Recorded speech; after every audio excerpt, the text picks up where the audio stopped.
ఏమండి, మీకు కూడా డ్రెస్ తీసుకొస్తాను, రెడీ అవ్వండి.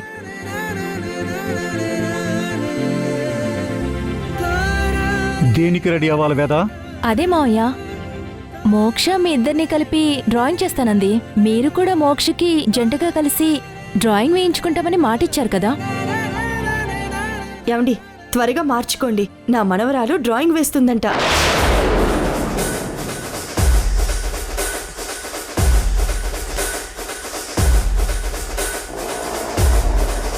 ఏమైందండి, అంత కోపంగా చూస్తున్నారేంటి?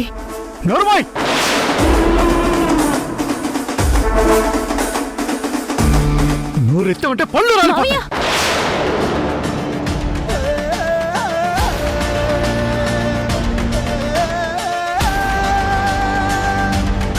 ఒక పక్క కంపెనీలో నీ మేనకోడలు చేసిన నిర్వాహకం వల్ల గొడవలు జరుగుతున్నాయి. ఎప్పుడు ఏం జరుగుతుందో తెలియని అయోమయ పరిస్థితులున్నాయి. వాళ్ళు స్ట్రైక్ చేస్తే ప్రొడక్షన్ ఆగిపోతుంది. అదే జరిగితే డీలర్స్ మీదకొస్తారు. ఏం సమాధానం చెప్పాలో తెలీదు. ఇలాంటి టైంలో ఇదంతా అవసరమా? ఇలా సింగారించుకోవడానికి సిగ్గు అనిపించట్లేదా?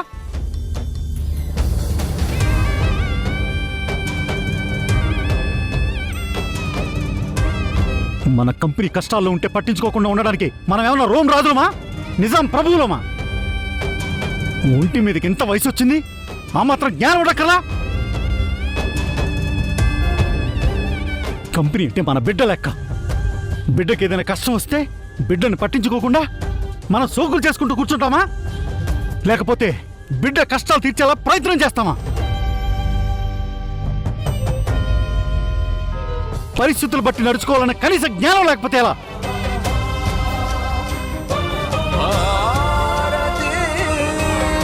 మావయ్య, అత్తయ్య కావాలని చేయలేదు. నేను మోక్ష చెప్తేనే రెడీ అయ్యారు. తాతయ్య, సారీ తాతయ్య, నా వల్ల ఇదంతా జరిగింది. అమ్మమ్మని ఏమీ అనద్దు.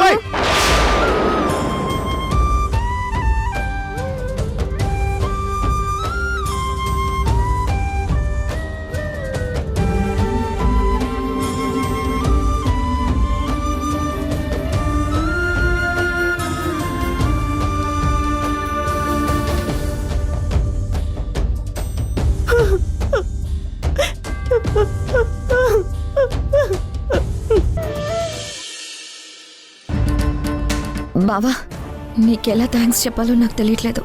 నువ్వే కనుక రాకపోతే ఈ కాంట్రాక్ట్ పోయి ఉండేది. ఇక్కడ న్యూ వెండర్స్ ద్వారా బయటికి మొత్తం తెలిసిపోయి ఉండేది.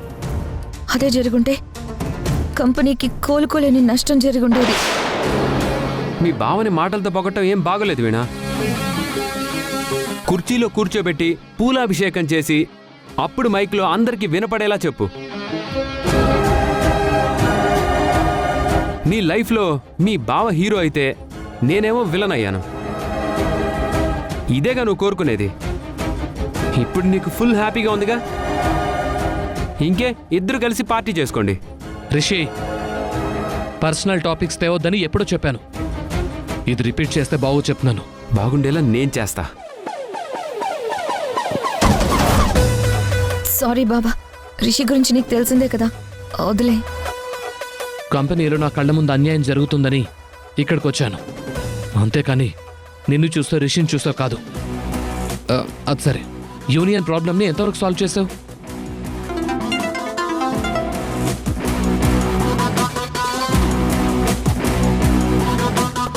యూనియన్ ప్రెసిడెంట్ అడ్రస్ తెలిసిందే. ఇప్పుడే వెళ్ళి మాట్లాడాలి. ఎంతవరకు సాల్వ్ అవుతుందో ఇప్పుడే చెప్పలేను బావా, కానీ సాల్వ్ చేస్తానన్న కాన్ఫిడెన్స్ మాత్రం ఉంది.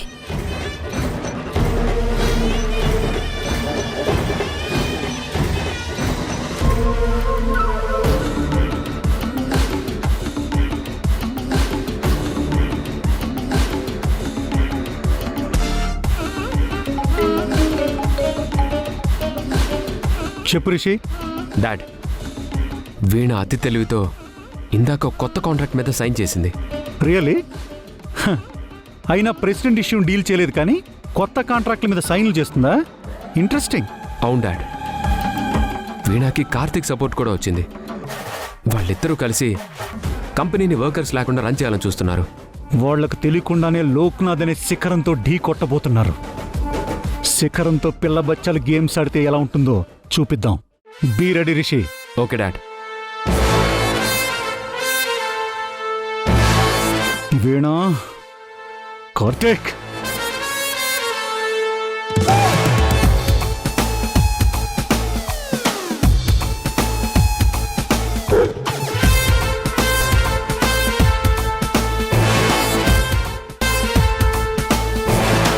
ఏంటి వీణా రమ్మని కాల్ చేసావు?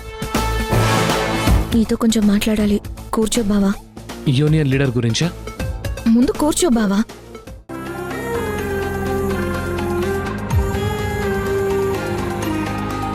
చెప్పు వీణా. ఏం లేదు బావా, నువ్వు నాకొక మాట ఇవ్వాలి. యూనియన్ సమస్య సాల్వ్ అయ్యే దాంట్లో నేను నీకు సపోర్ట్ చేస్తాను. ఇంకా మాటివ్వడం దేనికి?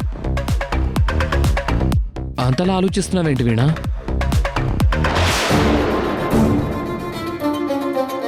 వీణా, బావా, మాలినితో ఎందుకంత క్లోజ్గా ఉంటున్నావు?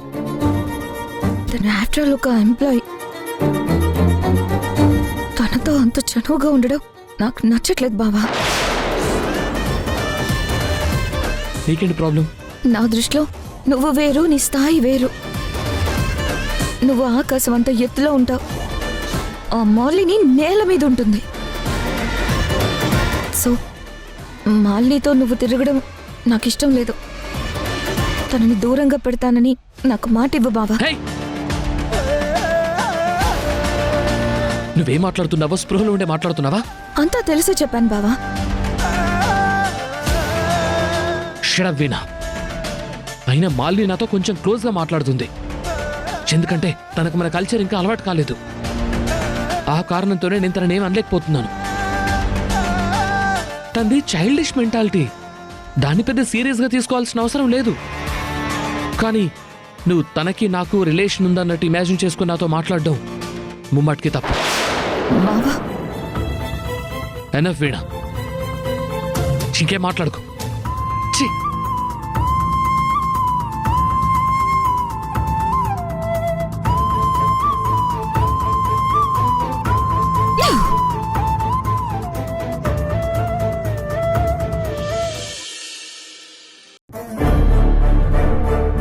వీణా,